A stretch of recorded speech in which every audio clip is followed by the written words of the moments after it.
Hello and welcome to the Flipping and Wholesaling Houses in New York show. I am Michael Pinter. I teach you how to start flipping and wholesaling houses in New York. I'm making a face because I don't know if this started. I hope it started, but if not, welcome to the Flipping and Wholesaling Houses in New York show. I'm Michael Pinter, where I teach you how to start flipping and wholesaling houses in New York, or if you're already doing it, how to grow your business. Now, so I got a general question: how to find houses to flip? Very general question. Very general because A, you didn't tell me where. B, you didn't tell me what flip means. So flip can mean a lot of different things to a lot of people. I'm going to tell you how I define flipping, and if you stay to the end, I'm going to tell you what I would do if I was starting out in New York. I'm going to give you the same advice I give to students who pay me many thousands of dollars on how to get started.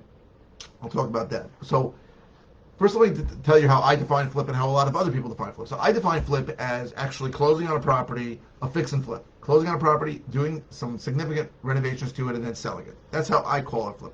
A lot of other people call everything else flip. So I monetize houses really in three ways. I wholesale them, which means I go to contract and then I assign the contract to somebody else. So people call that flipping. I don't, because I don't even know why I don't, but I don't. I call that wholesaling. So I don't even take possession of the property.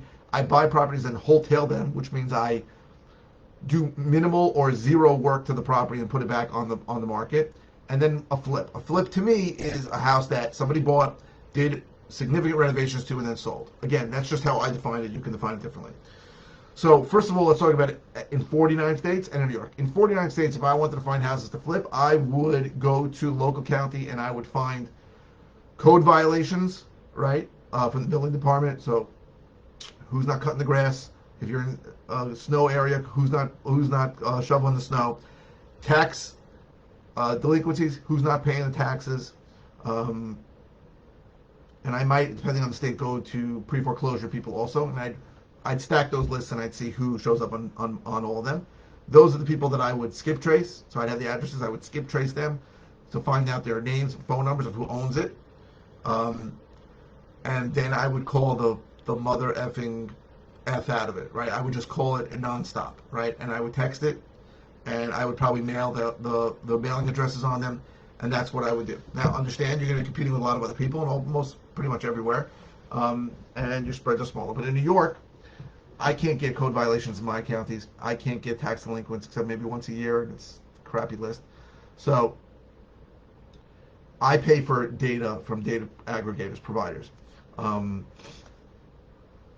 That's what I do. Now, it depends really if you're looking specifically to wholesale or if you're looking specifically to flip, because I'll tell you why. So first, to explain, the first 4 years I was in this business, I bought at live auctions and online auctions, really for 4 years. I went to the auction in Nassau County, New York, every single Tuesday for 4 years.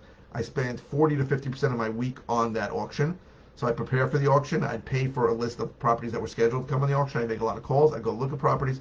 And what happened over time is, the truth is at auctions, you don't know if you're going to be able to buy anything, because you can always get outbid. I'm not even going to get into all the specifics of how many of the properties show up on the list and don't actually show up on the actually get auctioned, because of things that happened before. I don't even want to get into that. And then, well, I guess I'll get into a little bit. So you get a list on Thursday for what's supposed to be auctioned on Tuesday. It's a huge list, hundreds of properties. The truth is, by Monday, a huge portion of those properties are already adjourned. That means they're not going to be on the calendar, and it can be for a variety of reasons. The person might have filed bankruptcy. There might be a paperwork issue. There can be a million reasons why a property doesn't show up. Now, so if you're doing work on all those, you're doing a lot of work that's wasted. Second of all, the bank who's selling it, right, this is a foreclosure from a lender, has an upset price, which is the minimum they'll take. Very often that upset price is significantly more than you want to pay for a property.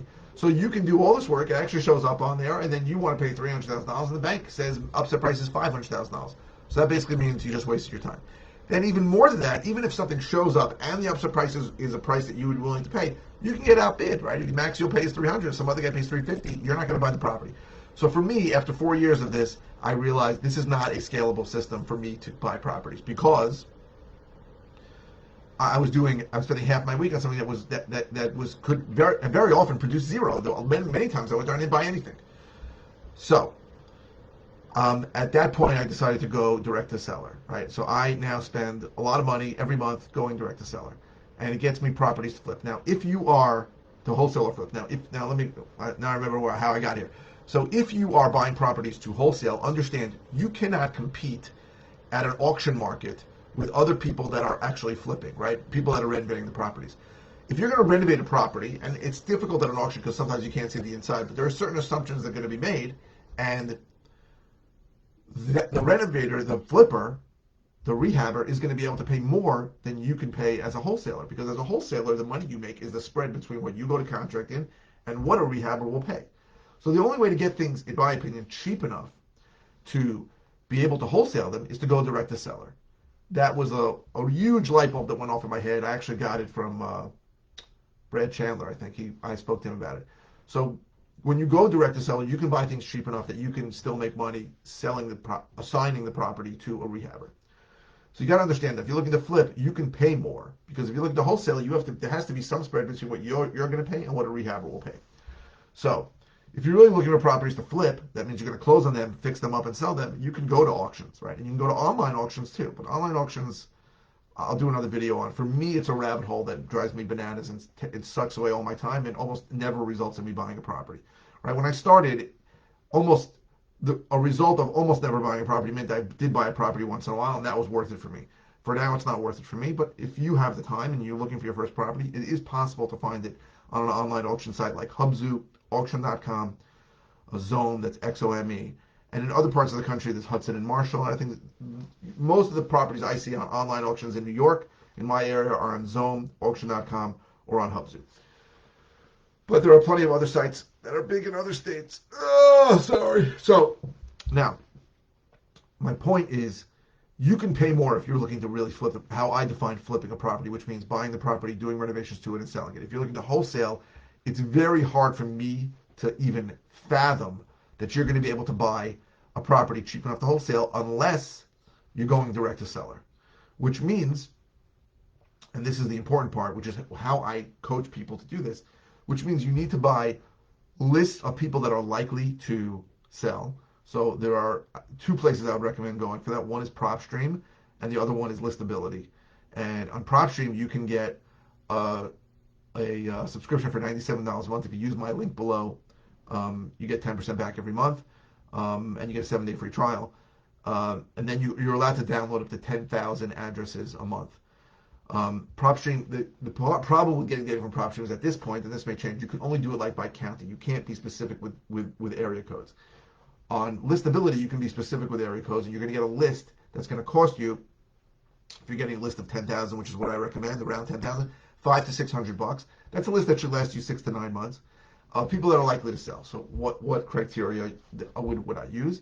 So older people who've lived in a property a long time, absentee people who don't live in a property, vacant properties. There are all kinds of figures that you can play around with, that you can massage the criteria to get a list of around 10,000 in the area you want to buy.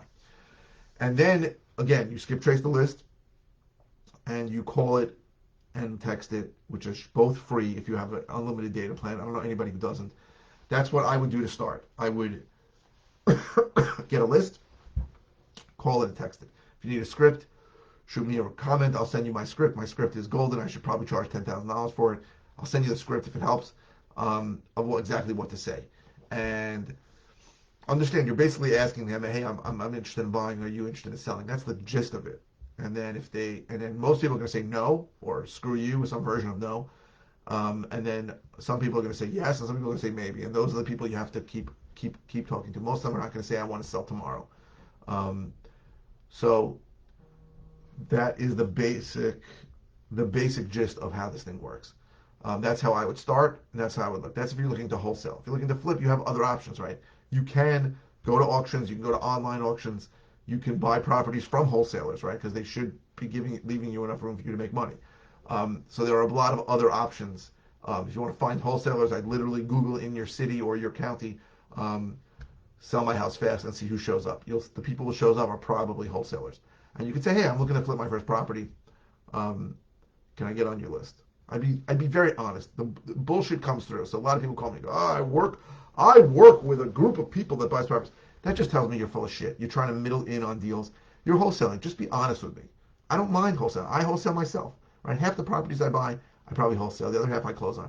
So I don't mind if somebody tells me on wholesale. But if somebody calls me on wholesale, I'm going to say, I don't want you on my list, because I don't want my deals wholesaled. I want to be direct from seller, and I want to be direct to buyer. That's how I work. There are other people that don't care about that. But be honest and be straightforward with people. It's not a problem. So I hope this was helpful on how to find properties to flip. It's a very general question. If you're interested in a lot of ways I can help you, go to howtoflipnewyork.com. If you're interested in the course that teaches how to do what I do, go to howtoflipnewyorkcourse.com. If you are interested in information about one-on-one coaching, go to coaching.howtoflipnewyork.com. If you're watching on YouTube, please subscribe. If you're watching on any channel, please click the thumbs up. The likes really help my SEO, my search engine optimization. And keep the comments coming. I go live. I post 5 times a week. I don't always know what I'm going to say, so the comments really help me. If any comment is good, it doesn't even have to be about the topic we discussed. I'll answer. If it's a simple answer, I'll just answer. If it's a topic I covered, I'll send you a link to the video. If it's a new topic, I will do a new video on it. So thank you very, very much for watching.